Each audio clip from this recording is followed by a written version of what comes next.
Hi all, welcome back to my channel. In this video, I want to share some stories with you about violent criminals who are repeatedly being set free to await their court dates in New York City due to bail reform laws that took effect in January of 2020. Judges are freeing criminals who have committed violent attacks on others, only to give them the opportunity to hurt someone else. It's a very dangerous situation that is taking place there, and I want to make you aware of what's happening. Some New York City judges are very concerned because they no longer have much power over setting bail in cases since the bail reform laws took effect. They say their hands are tied in many cases where bail is no longer allowed to be set. So, criminals are being released left and right, back out onto the streets. The New York Post wrote about one such case, which is absolutely terrifying. On Christmas Eve of 2019, 16-year-old Jordan Benjamin and a group of his friends attacked a 60-year-old man as he walked down the street with his roommate. Police obtained video of the brutal gang attack, showing the man being stomped and beaten with a garbage can. The teens then robbed him, making off with the $1 bill he had on him. Their victim died from his injuries 3 days later in the hospital. Benjamin was arrested for manslaughter and was being held in a juvenile detention center in Brooklyn when he was released in March of 2020 over COVID virus concerns.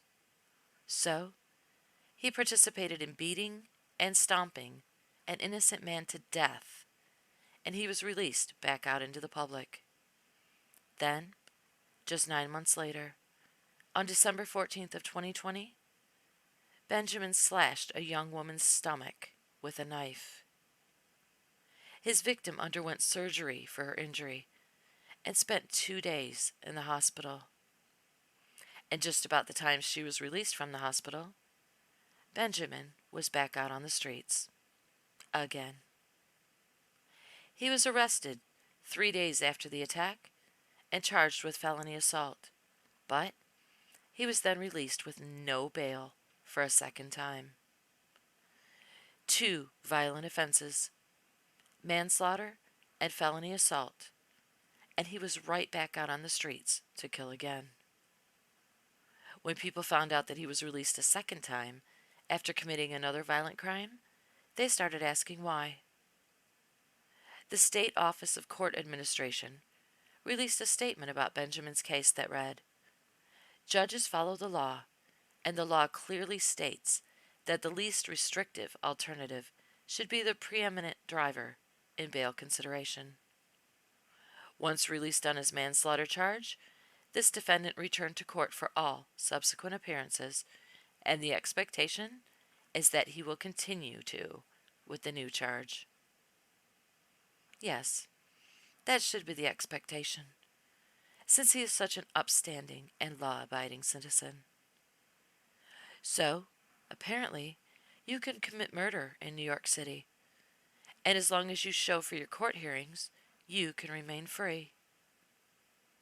When Benjamin's first victim's roommate learned that he had been released from jail, he said he was shocked and that it was an injustice after what he had done to his roommate.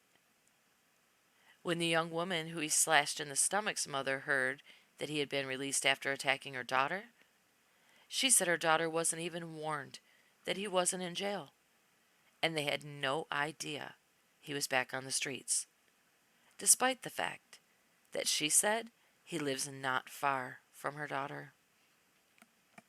No phone call, no warning, nothing. Putting both of these individuals in danger because they can identify him as the assailant in both cases. No concern for the public safety, only for the criminals. Absolutely terrifying. In an article written in lawenforcementtoday.com, police in New York City have said it's been harder to investigate cases because witnesses are terrified to come forward due to the bail reform laws. Witnesses aren't safe when criminals are charged and released right back out onto the streets.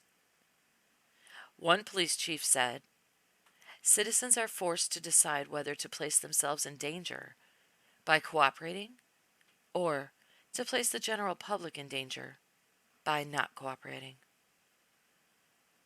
In March of 2020, shortly after the laws went into effect, NYPD responded to a burglary call, and one of the responding officers was stabbed in the neck by one of the suspects. The officer defended himself and shot and killed the suspect. According to the New York City District Attorney, the situation could have been avoided completely if bail reform wasn't a thing in New York.